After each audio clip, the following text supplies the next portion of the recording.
For nearly 2,000 years, the Colosseum has stood at the center of Rome, visited by millions of people who walk through its arches and stand on its broken floor. But almost none of them ever see what is actually underneath it. Beneath the sand where gladiators once fought is a structure so complex that archaeologists are still mapping parts of it today. And for decades, what they found down there was something the public was never meant to see. The Colosseum was completed in 80 AD, and from the outside, it looks the way every textbook describes it. 3 levels of arches, a 4th solid wall above them, an oval shape capable of holding more than 50,000 spectators. What most people never learn is that the arena floor visitors see today is not the original floor at all. It is a reconstruction built less than 30 years ago. The real floor disappeared centuries ago, and beneath where it used to be is a network the Romans called the hypogeum. The hypogeum is a 2-level underground structure packed into the space beneath the arena, containing more than 30 individual chambers and connected by a maze of narrow corridors. For most of modern history, this entire structure was buried, filled with centuries of soil, rubble, and debris that had accumulated after the Colosseum stopped being used for spectacles.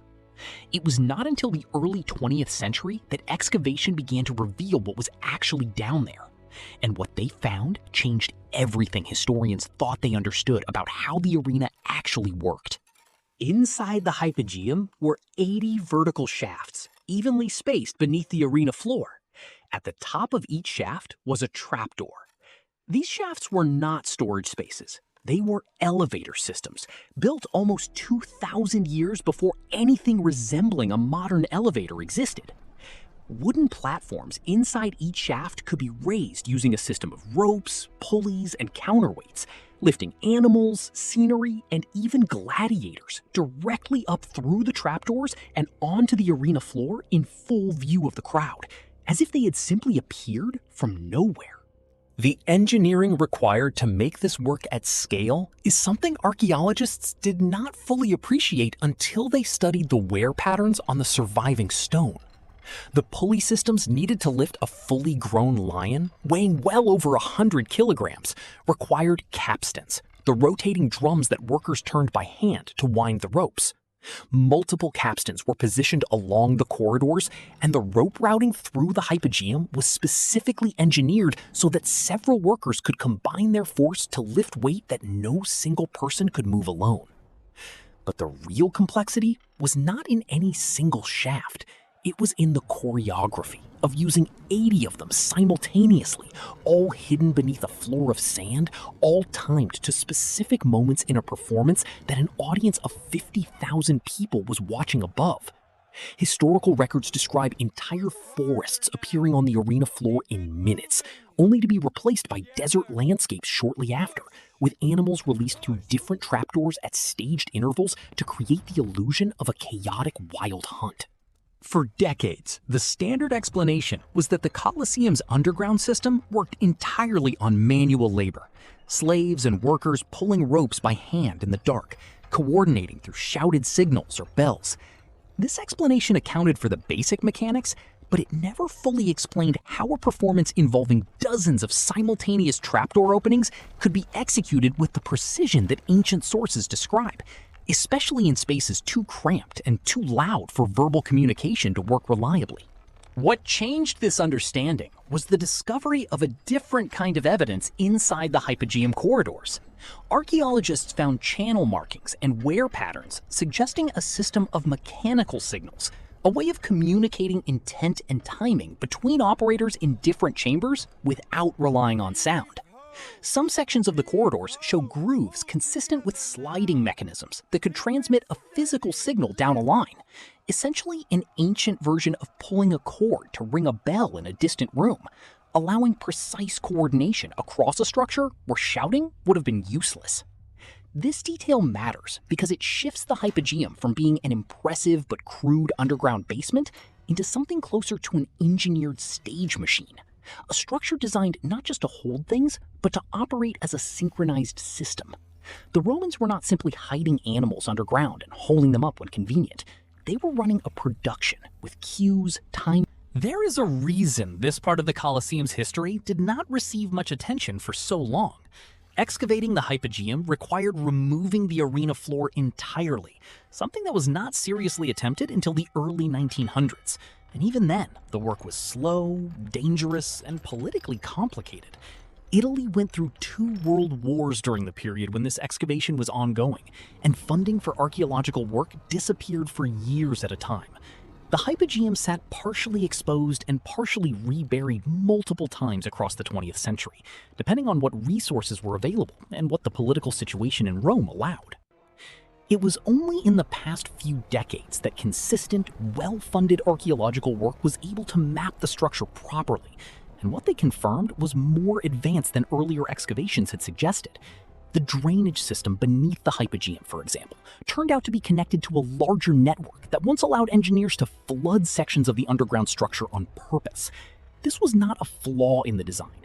It was intentional, used during the Colosseum's early years to stage mock naval battles directly in the arena, with the underground chambers later being modified and built up once that particular use was abandoned in favor of the trapdoor system that came to define the venue.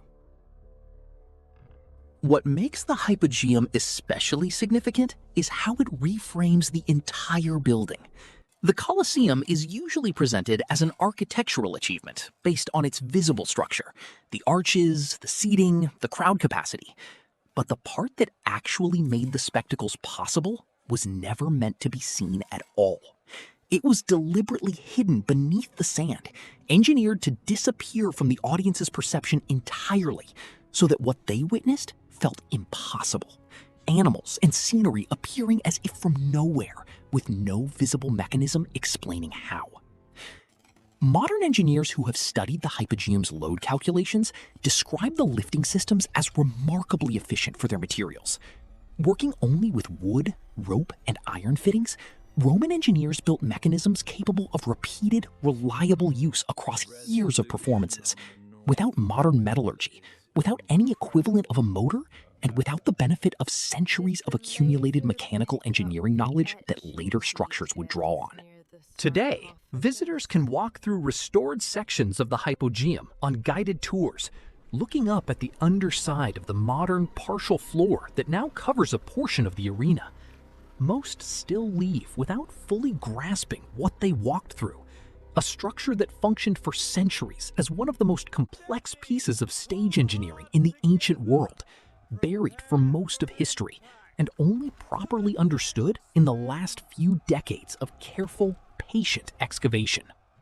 One of the more unsettling discoveries inside the hypogeum involves the holding cells built directly beneath the arena. Archaeologists identified narrow channels running into several chambers, almost certainly used to control animals before release, keeping them confined in total darkness moments before being raised into bright daylight and a roaring crowd. The sudden transition from darkness and silence to light and noise likely made them more aggressive the instant they appeared on the floor above.